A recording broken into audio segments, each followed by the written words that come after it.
नमस्कार. शेतकरी सन्मान निधी योजनेचा चौथा हप्ता आजच म्हणजे बुधवारी 21 ऑगस्ट 2024 रोजी वितरित करण्यात येणार आहे. परळी येथील कृषी महोत्सवानिमित्त मुख्यमंत्री एकनाथ शिंदे, केंद्रीय कृषी मंत्री शिवराज सिंग चौहान यांच्या अध्यक्षतेखाली हा हप्ता वितरण केला जाणार आहे असल्याची माहिती राज्याचे कृषी मंत्री यांनी माहिती दिली.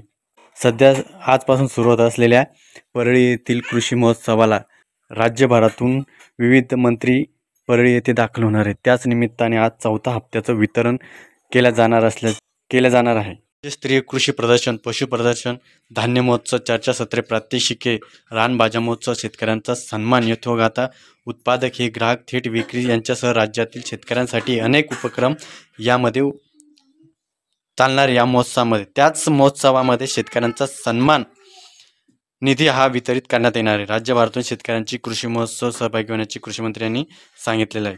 परळी येथील कृषी महोत्सवाच्या माध्यमातून राज्यस्तरीय सुमारे 1 कोटी शेतकऱ्यांच्या राज्य शासनाच्या नमो किसान महासन्मान निधी महासन्मान योजनेचा चौथा हप्ता मुख्यमंत्री तसेच केंद्रीय कृषी मंत्री व मान्यवरांच्या हस्ते बुधवारी वितरित करण्यात येणार असल्या कार्यक्रमाच्या निमित्ताने राज्य शासनाने नुकत्याच जाहीर केलेल्या सोयाबीन कापूस उत्पादक शेतकऱ्यांना द्यावयाच्या अनुदानाचे वितरण करण्यासाठी ही प्रक्रिया सुरू करण्यात येणार आहे. त्याच्या पोर्टलचं अनावरणही सुद्धा यामध्ये करण्यात आहे. 21 ते 25 ऑगस्ट या दरम्यान 5 दिवसीय राज्यस्तरीय कृषी महोत्सवाचे आयोजन करण्यात आलेलं आहे.